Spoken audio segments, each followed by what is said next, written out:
غیر قانونی مائیگریشن کیا ہے اور لوگ کیوں اس راستے کا انتخاب کرتے ہیں؟ 19ویں صدی تک کوئی غیر قانونی مائیگریشن جیسی باتیں اتنی عام نہیں تھیں۔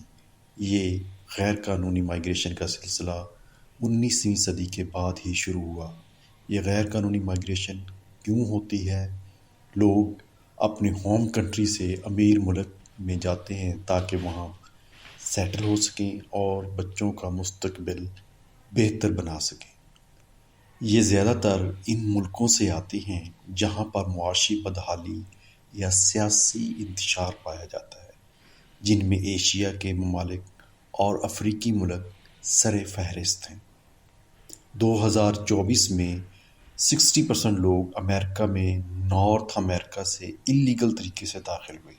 ان میں سے 90% لوگ میکسیکو کے لوگ تھے جو کہ غیر قانونی طور پر امریکہ میں داخل ہوئے، اور بہت سے ایسے لوگ تھے جن کو بارڈر پر ہی پکڑ لیا گیا، اور بہت سے ایسے لوگ تھے جو اس غیر قانونی طریقے سے داخل ہوتے ہوئے کٹھن راستوں سے گزرے اور اپنی جان سے ہاتھ دھو بیٹھے۔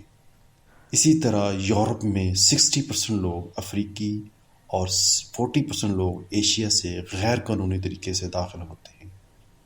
پاکستان بھی ان پسماندہ ممالک کی لسٹ میں شامل ہے جہاں سے لوگ غیر قانونی طریقے سے یورپ جانے کی کوشش کرتے ہیں۔ اس کوشش میں وہ اپنی جان سے بھی ہاتھ دھو بیٹھتے ہیں اور گہرے سمندر میں ڈوب کر ہلاک ہو جاتے ہیں۔ بعض اوقات تو لوگ اپنے بیوی بچوں کے ساتھ بھی غیر قانونی طریقے سے کشتیوں کے ذریعے یورپ میں داخل ہونے کی کوشش کرتے ہیں۔ اس طریقے کو ڈنکی کا نام دیا جاتا ہے۔ اکثر اوقات یہ کشتیاں گہرے سمندروں میں الٹ جاتی ہیں اور تمام افراد ڈوب کر ہلاک ہو جاتے ہیں۔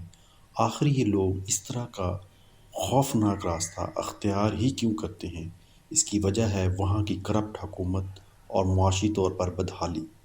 بے روزگاری عام ہونے کی وجہ سے لوگ اس طرح کے جان لیوا راستے اختیار کرتے ہیں جو کہ خودکشی کے مترادف ہے۔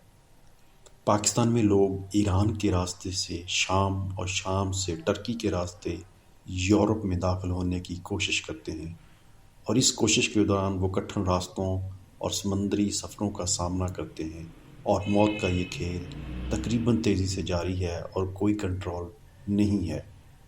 اسی طرح پاکستان کے مختلف شہروں سے لوگ لیبیا جاتے ہیں، اور لیبیا میں باقاعدہ کیمپ بنے ہوئے ہیں جو لوگوں کو اکاموڈیٹ کرتے ہیں، اور ایک مافیا ہے جو اس مکروہ دھندے میں ملوث ہے، غیر قانونی مافیا۔ یہ مافیا معصوم لوگوں کو سہانے خواب دکھاتا ہے اور ان سے پیسے بٹورتا ہے اور موت کے منہ میں دھکیل دیتا ہے۔ لوگ اپنی جائیدادیں بیچ کر اس خوفناک طریقے کے ذریعے، جسے ڈنکی کا نام دیا جاتا ہے، یورپ جانے کی ناکام کوشش کرتے ہیں۔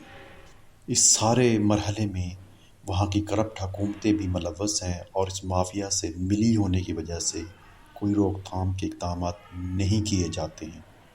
کچھ عرصہ قبل ایک کشتی الٹی جس میں تقریباً 500 افراد پاکستانی تھے جو لاکھوں روپے خرچ کر کے غیر قانونی طریقے سے یورپ جا رہے تھے، اور جان سے ہاتھ دھو بیٹھے اور کشتی الٹنے سے گہرے سمندر میں ڈوب کر ہلاک ہو گئے۔